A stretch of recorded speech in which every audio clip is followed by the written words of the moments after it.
Hi, my name's Ed Pheil. I work for the Navy designing reactors for their ships, but my personal interest is liquid-fueled reactors. I prefer liquid-fueled reactors because they don't have a dispersive mechanism for the fission products. They can't boil, they don't react with other chemicals around, unlike light water reactors where you have a high pressure system that can disperse fission products. You have water that can react with the zircaloy in the fuel if the water drains out or blows down, in which case the hydrogen can explode and cause dispersion of the fission products and break the containment of the reactor as well, as happened in Fukushima. So I prefer to design new reactors that completely eliminate the dispersive mechanisms. So does that mean that you consider pressurized waters reactors unsafe? Or how do you view them safety-wise? They actually have a much better safety record than just about any other form of energy production for electricity,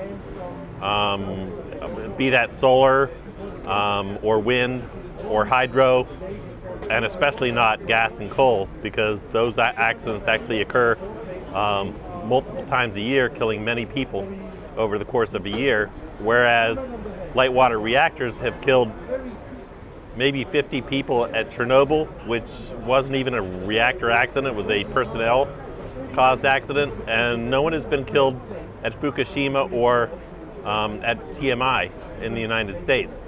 As a matter of fact, a number of people have been killed because the areas around the reactors were evacuated, and they were killed due to the evacuation, not the reactor. So nuclear reactors already have a high safety record, and the new reactors that we're planning on building will have an order of magnitude higher safety record than the Gen 1 and Gen 2 reactors like were at Fukushima.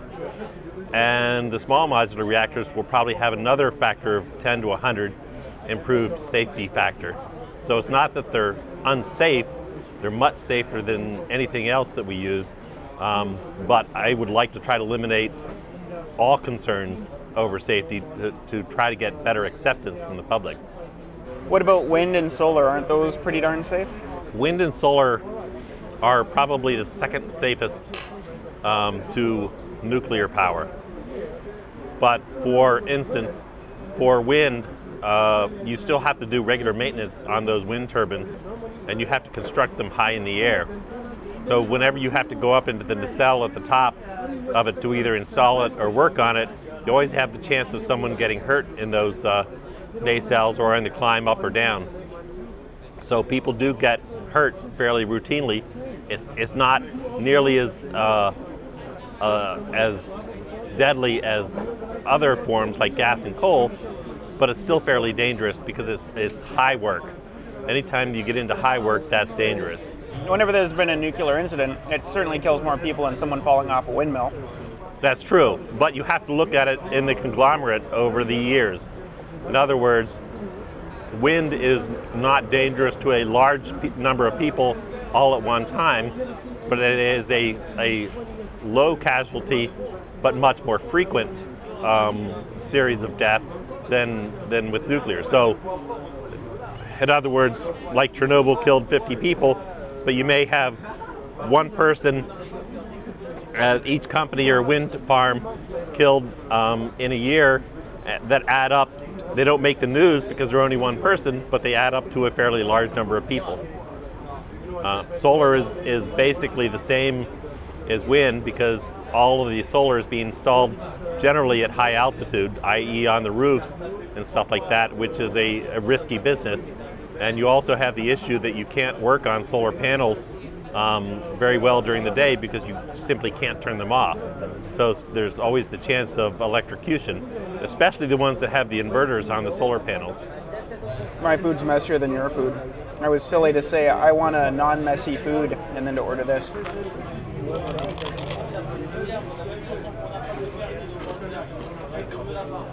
I have no idea what the risk from the toxicity of construction of solar panels and wind turbines is. That's kind of more of a waste disposal issue. But those are accepted risks, similar to computer chips and that sort of thing. where they were always working with hazardous materials as well. So it's not really very much different, but it is a risk, and there are deaths associated with it. Here again, we don't see those in the news.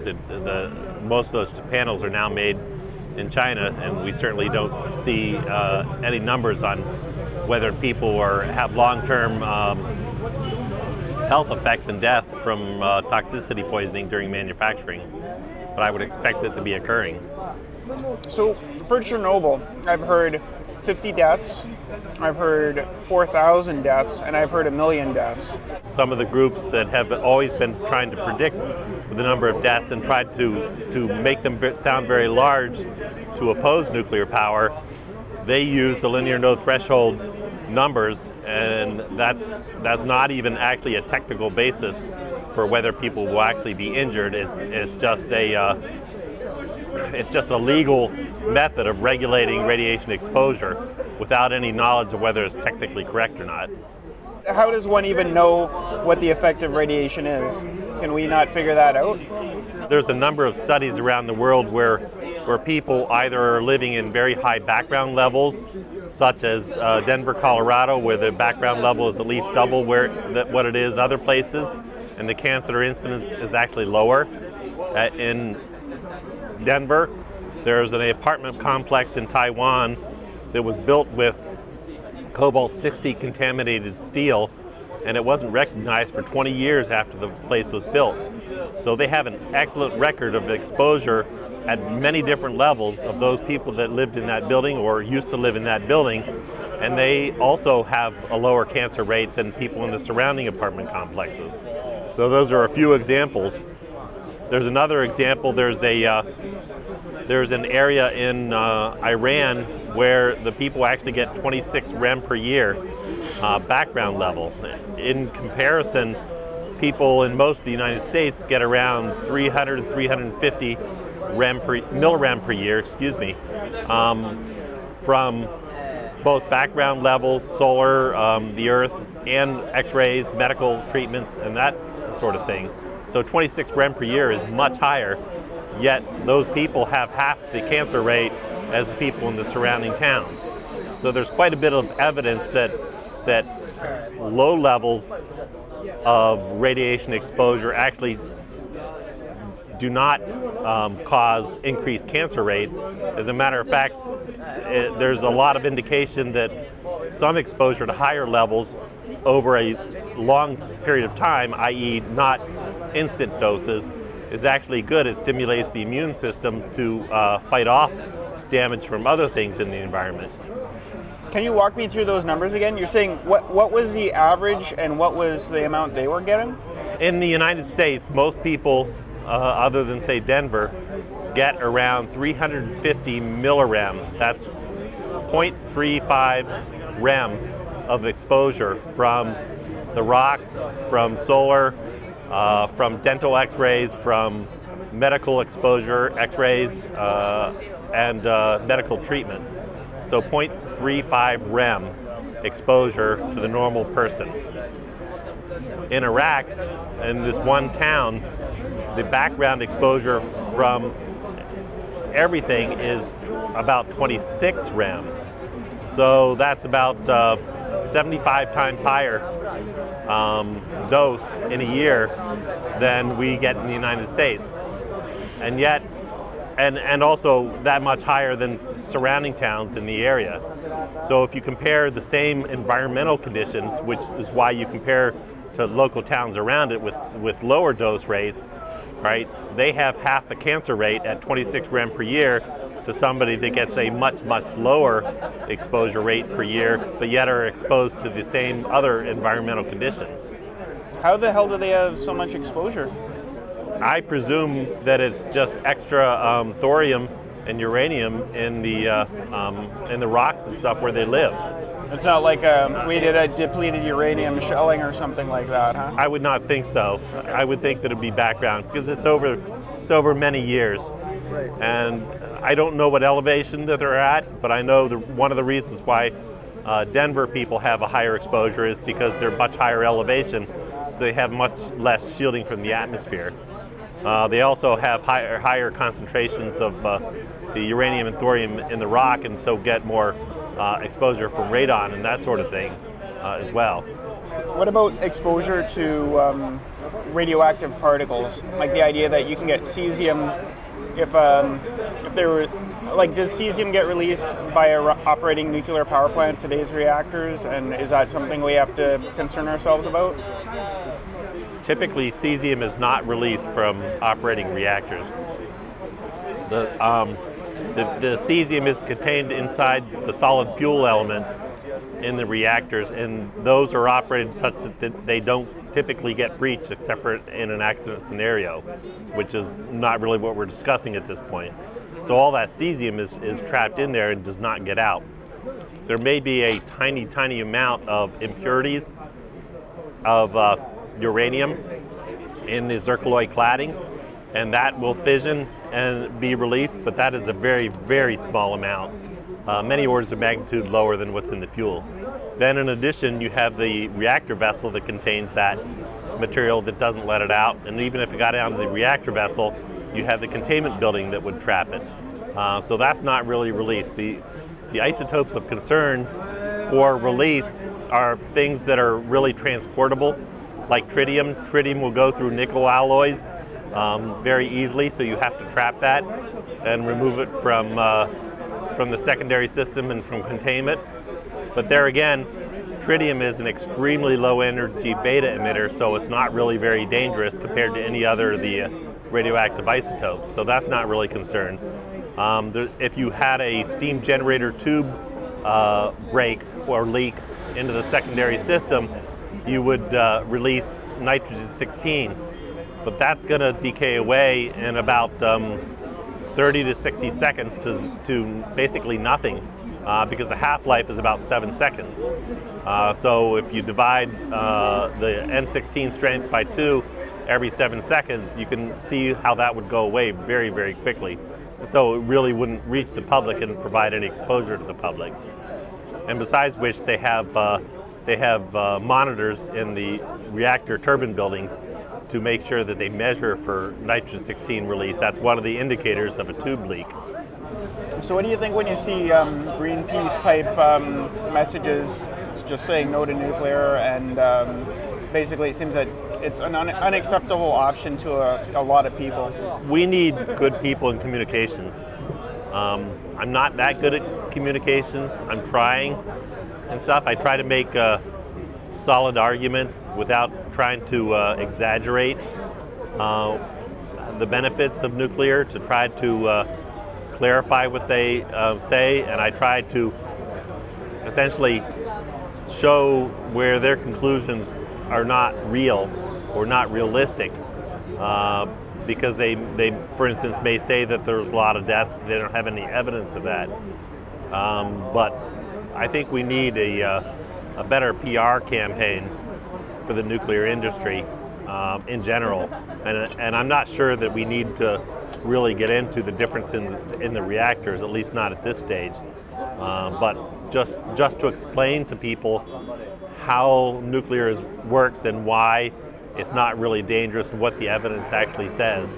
There will always be some people that are totally anti-nuclear. You basically just have to keep repeating it and repeat it clearly, and don't exaggerate, don't say things that can be proven wrong, such that you gain the trust of people because you're giving a consistent answer in the results, and hopefully that will help people.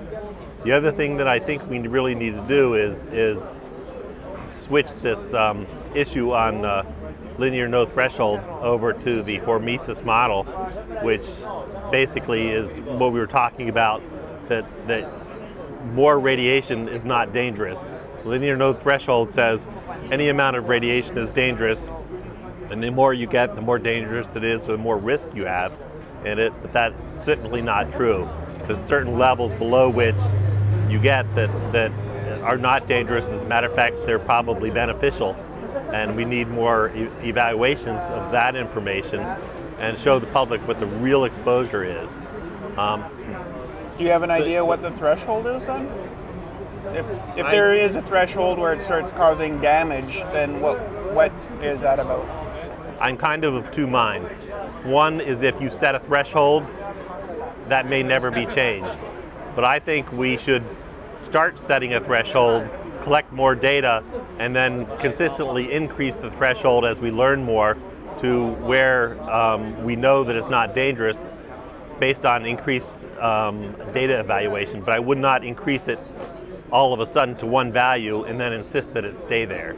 I think we need to do more studies to be able to increase it to higher limits. And a lot of the issues associated with the cranking down on the exposure level based on the linear no threshold is because the as low as reasonably achievable, the ALARA principle, essentially requires you to continuously decrease your radiation exposure. So if you spend $100,000 reducing exposure by making system changes this year, next year you're supposed to spend another $100,000 to reduce it even further.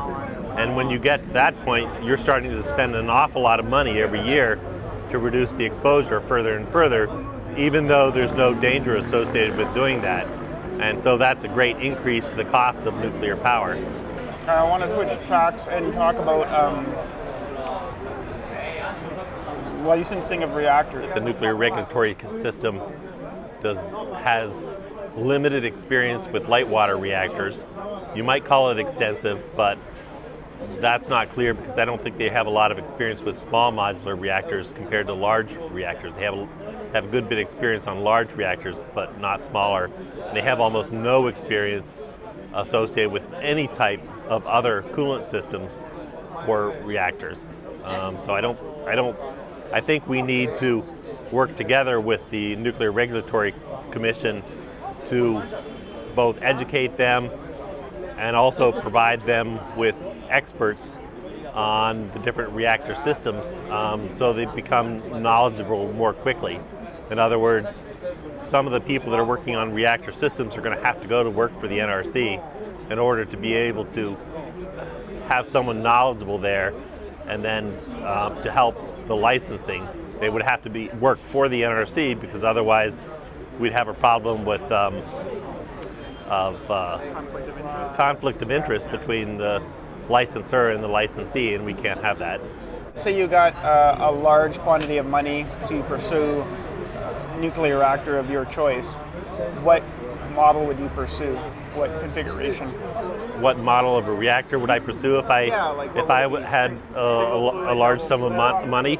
Imagine you had. If I got $1 million, what kind of reactor system would I work on? Would you just be like, well, I would not design a reactor system. I would move to the Bahamas. Screw you guys. No. If I got $1 million to work on a reactor system, I would prefer to start working on a liquid-fueled reactor. Most of that money will initially go to materials development and chemistry of the reactor. There'll have to be some analyses from the physics perspective to inform on the chemistry issues and what is produced, what fission products are produced, and what concentrations, to inform the chemists and the materials engineers to develop the reactor vessel and the coolants that we have. So we need to figure out what the best coolant is and how that reacts with the reactor vessel, what the fission product reactions with the reactor vessels would be. So I think there's some low level on the nuclear end and the plant development end. For instance, the plant development end, I think that all the reactor coolant from a liquid-fueled reactor needs to stay in one reactor vessel. I don't think you can really make it work with a loop system, because loop systems gets into fairly significant materials and stress issues because they're outside of the reactor. They cool differently. If something freezes in the loops, it's hard to get it out, and then you get localized deposits of different materials and stuff in those loops, and that can be a chemical nightmare and a corrosion nightmare when you do that. So I think you need to keep them all confined to the same area. Now, that's not to say that you might not want to develop, you might want to use a loop system as a test system so that you can get at it to see what's going on in it. better, but as far as a reactor system for safety and make sure that you can dump all the coolant out easily, I think you wouldn't need to keep it in the reactor vessel. So overall systems integration type things, you need to be able to inform so the chemists know what kind of situations they're dealing with, and you need some physics work to define where all the temperatures, where things are getting heated up, where things are might be depositing, where the temperatures around the reactor are. But my primary focus would be on chemistry and materials. It's one thing that I've learned, it's materials, and what don't you understand about materials. Is it fair to say that molten salt reactors are sort of a addressing problems with PWRs through chemistry, and ADS is sort of trying to address problems through physics? But the people that are proposing the reactors for the accelerator different systems are accelerator people. That's what they know, that's what they analyze. That does not mean that if you use a molten salt reactor with liquid fuel that you don't have to do the chemistry. It's just that that's not what they're familiar with, so that's not what they work on. They have to solve not only the same problems that a molten salt reactor has to have, but they have additional materials problems in the reactor where the beam comes into the reactor vessel. They have GeV protons doing damage in the window region and in the regions that they penetrate into the reactor vessel, causing damage to the pressure boundary in those regions, both from the protons and the very high energy neutrons that are created right there. So that's going to do damage unless if they have a tube wall or a pressure boundary right near the beam. So that's a much more severe damage than even a fast reactor generally would be, because they have much higher energy particles in their system. So yes, they have to do the physics, but they also have to do the chemistry in the plant. There are material challenges with ADS still. ADS reactors have the same material problems to solve as a molten salt reactor, but they add the damage to the beam lines and where it penetrates the reactor vessel, and those are just the materials problems associated with the reactor boundaries. But they also have material problems associated with going to high power and dumping the high current if they have a trip or something like that they're going to have to solve in the accelerator systems themselves, which is probably 2 to 3 times the size of the reactor itself. What gas do you use in gas turbine systems? As far as the gas in a gas turbine associated with reactor heat, it all depends on what temperature your reactor is able to operate at. At very high temperatures, you can use helium. At somewhat lower temperatures, you can use supercritical carbon dioxide, and at other temperatures, you can use nitrogen as your coolant in the system. And each of them have a different range where they are, shall we say, optimized for efficiency. And you would have to match that system with your reactor temperatures that you have to optimize the efficiency for your plant to get the most electricity out for the same amount of power. You have to also account for the cost of those systems that you have. For instance, if you have helium, the air cooling system, I would expect helium costs to start going up dramatically, because helium comes from deep oil and gas wells, and those are starting to dry up. So I would expect the amount of helium available to dry up and helium costs to go up. And then you add on to that the fact that helium leaks very easily out of systems. So you have a lot of helium recovery systems to build in, which increases the cost of the system, and you have to buy a lot of helium to replace it at fairly high costs and expected to go up type costs. So things like CO2 and nitrogen type systems may be better, because those have extremely low costs to replace any systems, and oh, by the way, they don't leak nearly as easily as helium does. Hydrogen even leaks easier. That actually leaks out of most of the reactor systems that comes out through the steam generator tubes. Most of the steam generator tubes are nickel alloys, and hydrogen tends to go straight through nickel alloys. So if you're having gas turbines, is it like there's one gas turbine, or is there a series that use different gas in each one to, like the release heat from the exhaust from one gas turbine is still hot enough to drive a different? CO2 gas turbine is a completely different turbine than a nitrogen turbine and a different turbine than the helium turbine. And they all come in different sizes. And as far as gases go, technically steam is a gas as well that you use to drive a turbine, and those turbines are very large. As far as basically what you would call cogeneration facilities, is what you're asking about is, can you have multiple stages of turbines? The answer is yes. But generally it's going to be a CO2 helium or nitrogen turbine with a bottoming cycle is what we call that cogen second stage turbine of being steam. And the reason why is because steam can be done at fairly low temperatures, and you can condense it at fairly low temperatures. So you can operate a very high temperature reactor with one of the high temperature gases, and steam as a bottoming cycle to basically increase your overall efficiency to recover more of the energy that you produced. The one thing that I did not point out when I was talking before, to address the accelerator-driven systems and where they're going with reactor systems. The three things that we need to do with reactor systems to improve their performance and improve the public's perception is we have to make sure that we can deal with the decay heat removal in any situation, any loss of power or whatever. We have to be able to remove the heat basically forever, not just for a few days, not for a week or anything like that, basically forever. That has to be safe. That's one of the issues. The second issue that we have to deal with is we have to eliminate all dispersive mechanisms. In a water reactor, you have the dispersive mechanism of the high pressure water turning to steam that can disperse fission products if they're released. You have the steam reacting with the zircaloy producing hydrogen, which can then explode, and the fuel's melting at that point, which is the most likely disbursement method. Then you disperse the fission products out in the reactor. It can damage the reactor vessel, can damage the containment building, and that's the dispersive mechanism.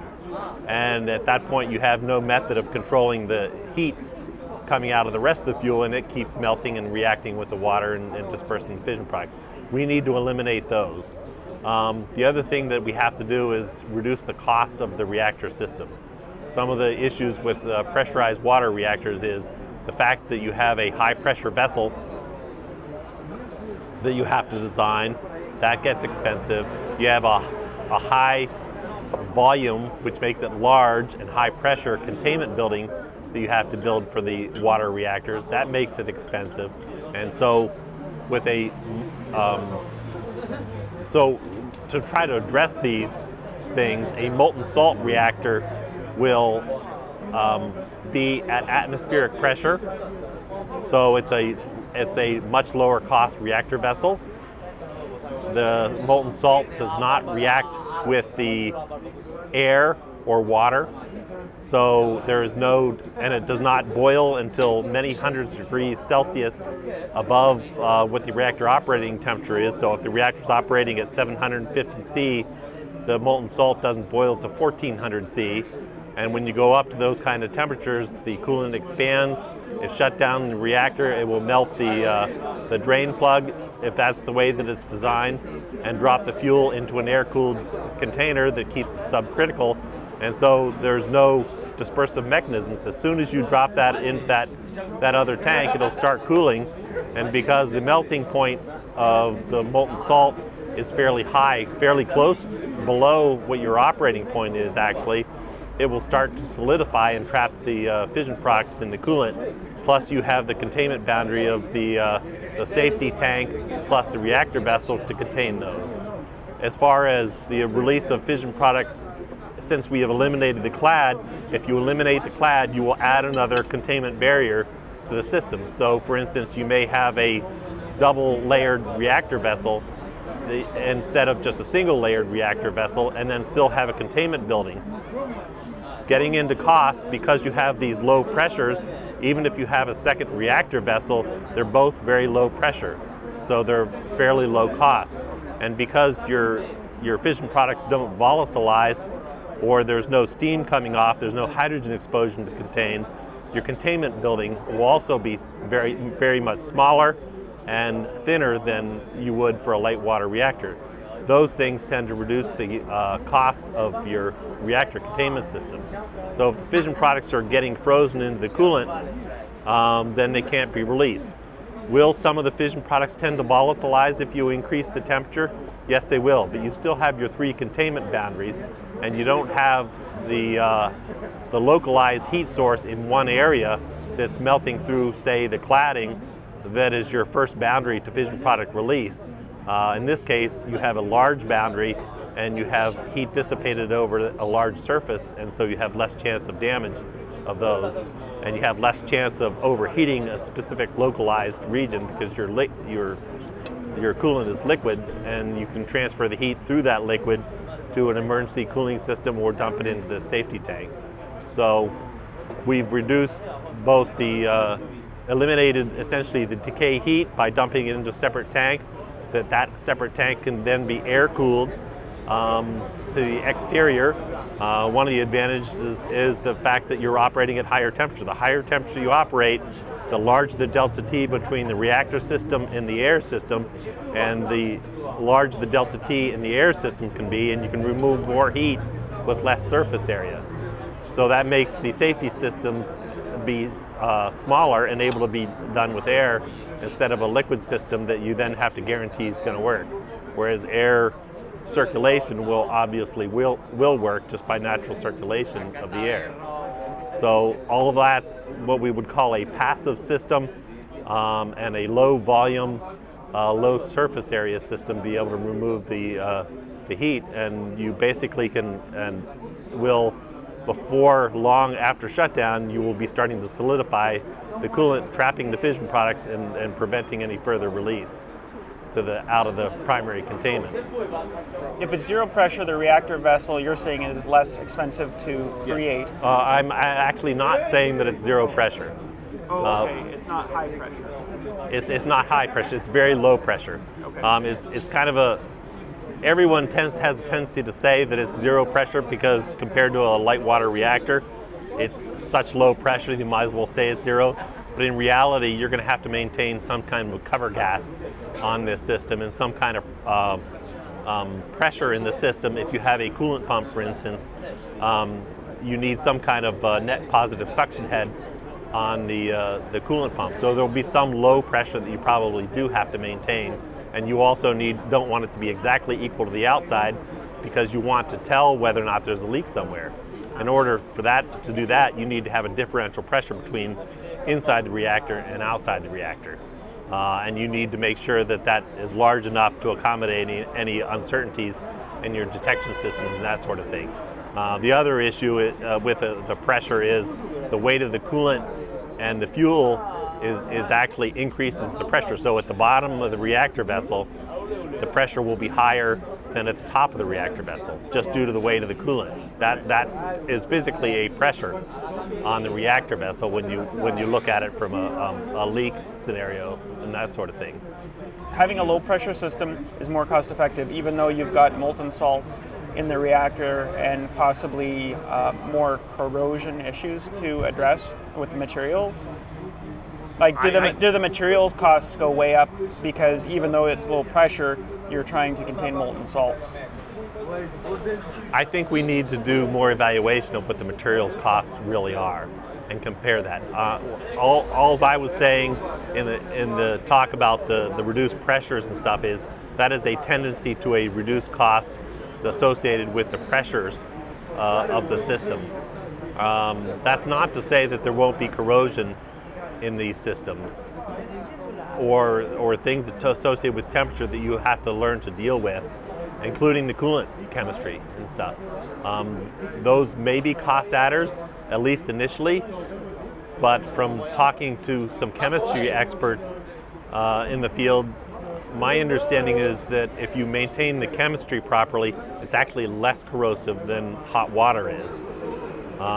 So if that's actually the case, and I would have to talk to some experts about that, that would be a tendency to reduce the issues associated with corrosion as well.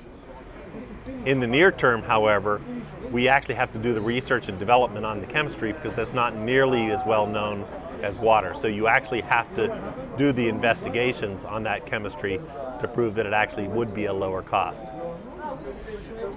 As far as the accelerator-driven systems, the one other point that I wanted to make, or two other points actually, is two of the things that the anti-nuclear community really presses the nuclear community on is what are you going to do with the waste, and can the reactor go critical and blow up like a bomb?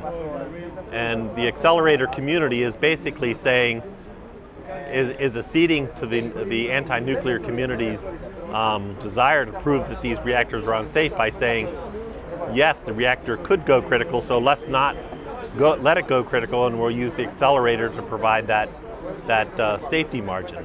In reality, reactor criticality has not ever been an issue in the nuclear industry as far as commercial reactors goes.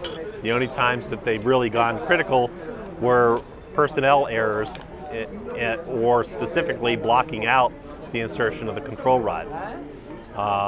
If you don't allow that to happen, which most nuclear industries do not do, then criticality is not an issue and never has been. So saying that you need an accelerator to solve a criticality issue that doesn't really exist is basically acceding to the anti-nuclear's demands that it could go critical and blow up, and that's really not the case. So that actually hurts the nuclear industry. The other aspect that they are saying is that nuclear waste is an issue. The volume of nuclear waste is so small, specifically the transuranics that everyone's concerned about, that has a half-life of 10,000 years or so. That's a very tiny fraction of the fuel waste. If you consider the fuel cells and all the air in them, you take out the zircaloy cladding, you take out the 97% of reusable fuel, and the fission products out of the minor actinides or plutonium, uranium, then the plutonium and transuranics is an extremely small volume that is very easily stored. And it doesn't really need to be gotten rid of extra fast by an accelerator. The fact that this has become a very political issue is very damaging to the nuclear industry, even though it's a very small volume effect and not really a technical challenge to be able to still store that long enough. If you build molten salt reactors or liquid fueled reactors, especially if you can build them in the fast spectrum operation, you can consume the plutonium from the light water reactor systems as you build out the molten salt reactor systems, and you don't have to build a special accelerator system to get rid of it extra fast. So we're not talking about, taking 10,000 years to get rid of it, but we don't really need to get rid of it in the next 100 years. So it's not really a problem from a waste storage because of the low volume and the fact that it's not really dangerous. It is very easy to store that amount of plutonium. You have a building size volume of transuranics and plutonium that you really need to store. Whereas the toxic waste from, say, solar and wind and coal, the volume is enormous. You can bury an entire city in the waste products from those systems. And the half-life of the toxic waste is infinite, not 10,000 years. And the volume's many, many orders of magnitude higher. So plutonium should not really be an issue. It's not a technical issue, it's just a political issue. And the fact that the accelerator systems are basically saying we need to do that to get rid of the plutonium is again hurting the nuclear industry because it is acceding to the anti-nuclear's demands to say that the waste is actually a problem when it really isn't.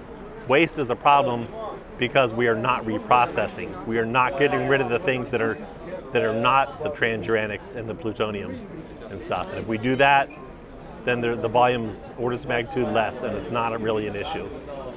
One of the things that they're talking about with the molten salt reactor with the different materials, uranium-233, uranium-235, and plutonium in it, they keep saying that the limit of fissile material is 20%. That is not accurate. It depends on the capture to fission ratio for the different materials and what the cross-section for fission is. For instance, if you had pure uranium-233 in a reactor, the fraction of uranium-233 to be equivalent to a 20% U-235 system is 12%. So if you had 12% uranium-233 and 88% uranium-238, then you would be equivalent to 20%. All right, and then you have to add the same thing in for plutonium as well. There's actually an equation that you use to calculate if you have a mixture of uranium-235, uranium-233, and plutonium-239 to calculate what the fraction is for different mixtures and what the different masses are. And that's in one of the reports that on the, I'm not sure if it's Lannel or Lawrence Livermore report, but it's fairly easy to look up. But we can't go around quoting a 20% rate, and I don't even know what it is for plutonium specifically. For what is? Oh, we're making a documentary about molten salt reactors. I can in document. Je peux être dans le document. Did you want to talk to the camera? Is that what you're saying? Yes. Okay. Says French Got Talent. You know? Okay. You know Britain Got Talent? We're not Say looking. that thanks to him, your video piece will be highly successful thanks to him appearing on your. Okay, well that's cool. Faire un document. Can I ask you a question? Can we have a interview? What are your thoughts on nuclear power? Qu'est-ce que tu penses du pouvoir nucléaire? C'est de la merde. just let the lens. That's fine. It's no good. No good. Okay, and why? Parce que ça tue des gens. Oh. C'est ça, non? Not good because it kills people. Kills people. No good. How should we power society? Avec l'énergie solaire. With the sun. Solar. Okay. And at night? Et la nuit, tu fais comment? On dort. You sleep. So you would not be here. Ouais, puis... We're T'es here. pas content ici? Lights are on. We're here. It is night. Ouais. Eh, c'est 24 heures sur 24, There you go. What points at the conference do you think went kind of unaddressed? Maybe either by the ADS crowd or that stuff that we should have talked about. Don't think about the camera, but think about the conference and what didn't happen that you wished had happened. I think that there wasn't enough discussion between the issues of solid fuel and liquid fuel. I don't think we addressed any of the cost issues with the different reactor systems, and I think that's probably one of the crucial issues. I don't think we addressed which type of reactor systems addressed which safety issues that we need to meet at the system and which created additional problems. I don't think there was an open discussion on setting the objectives of the ITHEO organization. The two objectives seem to be set by the leaders of the CERN group as to what should be done. And one of those obviously was ADS systems. In other words, disposal of plutonium is ultimate in that. And the other one was secondary, whereas in reality, I think the issues should be more associated with development of solid fueled thorium and liquid fueled thorium as the major objectives for this, and how they can benefit the safety systems and the cost issues. How do you think that the anti-nukes are looking at nuclear power risks and they're identifying the wrong risks? Like, when you talk about it, it's clear that there's things you'd like to make safer. I don't think the things you would like to improve the safety on are necessarily the same way things that anti-nukes want to improve the safety on. Like, I think they're focusing on lower risk things than what you're thinking of, because you're thinking about dispersal of, say, cesium. Yes. And they are focusing on a criticality incident? I don't think that the nuclear industry, or the anti-nuclear groups actually really focus too much on the criticality issues. I think the accelerator-driven systems are driving that criticality issue as an issue with nuclear power. The anti-nuclears really don't bring it up that often as far as I've seen. So at Fukushima, for instance, we had a water reactor. When the water leaked out and boiled off, you could no longer remove the decay heat. You need to solve the problem so that that cannot happen, right, from a reactor perspective. The ADS systems essentially are driving additional heat into the reactor. They still have exactly the same fission products that a normal reactor would have, and you still have to remove all that decay heat. So having an accelerator system is not solving that problem. It's not solving it at all. It has to be solved in exactly the same way as a molten salt reactor, or in the case of a number of the accelerator systems, if they have a lead or lead bismuth system, they have to be able to remove the heat from the reactor just like any other nuclear reactor has to do. A little bit of difference for an accelerator system is you have to cool the beam line as well, because you can also damage that. And if the beam line goes down and actually damages equipment, then the reactor's down for a long time. That's an economic impact of an ADS system that you don't have in a normal reactor system as often. It basically adds another failure mechanism that increases the cost both to repair and the downtime from an electricity production perspective. So yes, the accelerator system has the same problems as a liquid metal or a molten salt reactor with regard to getting rid of decay heat. Now, the same notion then that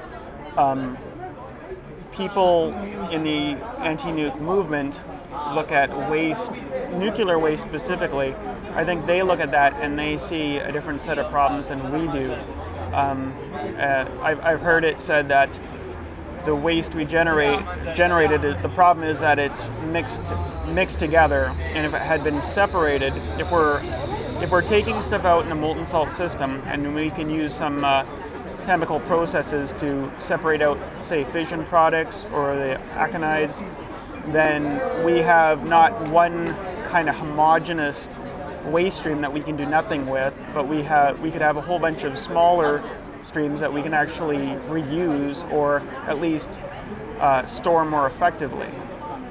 Do you see anything about where you think maybe anti-nukes are missing the point in terms of the waste stream?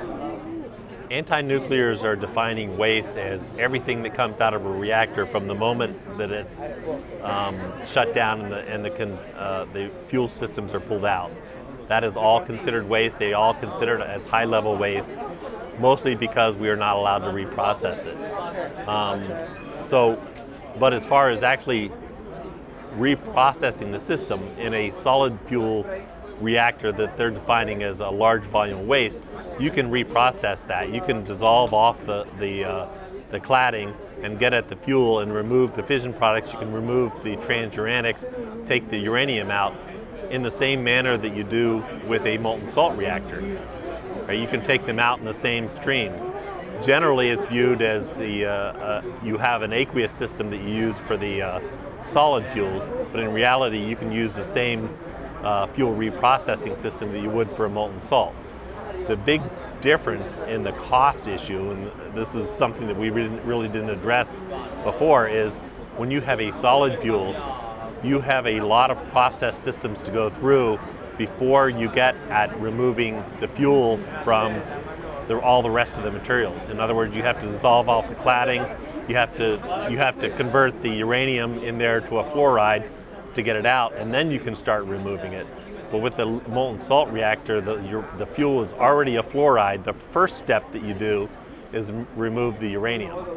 The benefit to that is you're immediately removing the fissile material from the reactor system. And then all of the other reprocessing steps are done as a non-critical issue type system. In other words, the system can no longer go critical, so you don't have to have a lot of criticality controls on your reprocessing system like you do have to have for a solid fuel system. So that's a lot of cost savings right there. because you don't have to treat it as a potentially critical system, and that requires a lot of procedure control, which costs a lot of money for reprocessing. The other advantage in a liquid fueled system is you don't have to convert that fuel back into a very specific, highly designed fuel system. You just take the uranium out and you dump it back into the reactor as a uranium chloride, which is one of the steps that you need to go through to create solid fuel, except for you don't have to do all that that sintering of the pellets. You don't have to build a new clad, you don't have to assemble them, you don't have to do perfect welds on all the systems. So the fuel costs should go way down. So it's not a matter of the fact that we don't have to pay for reprocessing for a liquid fuel. It's just that the fact that in a solid fuel system, you have to dissolve all the other materials to get them out of the fuel, and you have to process them back into new fuel. And you have to do this repeatedly many, many times to consume all the fuel. Whereas in a liquid fueled reactor, you can have a continuous process or batch process that keeps removing the fuel and reprocessing the fission products out of it and dumping it back in, and so you don't have this repeated high-cost system for making new fuel. As far as the anti-nuclears, if you have a liquid fuel and you have a process stream, what they are looking at is the huge volume of the fuel system of solid fuels. And for a liquid fueled reactor, you process out the useful items or reuseful items like the fuel, and you have a tiny fraction of what you would call waste as in the way of fission products. Even the transuranics and the plutonium would be dumped back in the reactor and fission more until they're gone. So the only thing you really have coming out of the system are the true fission products. And as within just about any fuel reprocessing system, you can pull out useful items out of that. The difference between a molten salt reactor and a solid fuel reactor is a solid fuel reactor, it takes so long to dissolve the cladding and separate the useful fuel out of it that by the time you get to the fission products, you can't make use of some of the shorter lived radioactive products. Whereas for a liquid fuel, you can actually get to those fission products fast enough that they would be useful in the medical industry or whatever industry you wanted to use them in. When in a solid fuel pellet, at least for the uranium oxide and stuff, the fuel pellet becomes so damaged that it's highly cracked due to the fission product gases. All right, so all those essentially do leak out, and they're contained within the cladding of the system. As a matter of fact, they preload the pellets with a small gap, and they fill that gap with helium to make sure that they have good thermal transfer over to the cladding. But as the fuel gets irradiated and gets damaged, it swells, so you need that gap at the beginning of life. You also need that gap, and the pressure is set such that the pressure from the helium that you added at the beginning of life and the pressure buildup due to the xenon and krypton gases in the fuel system will not overpressurize the fuel tubes and breach the fuel tubes. So it's kind of a balance. You don't want to put too much helium in the beginning of life, but you want enough to counteract the pressure of the water pressing in on the tubes to some extent and to improve heat transfer. But you don't want to put so much helium in such that the pressure at the end of life, once you add the krypton, xenon, and the helium from the fission products and spallation that occurs from overpressurizing the tube and blowing it out.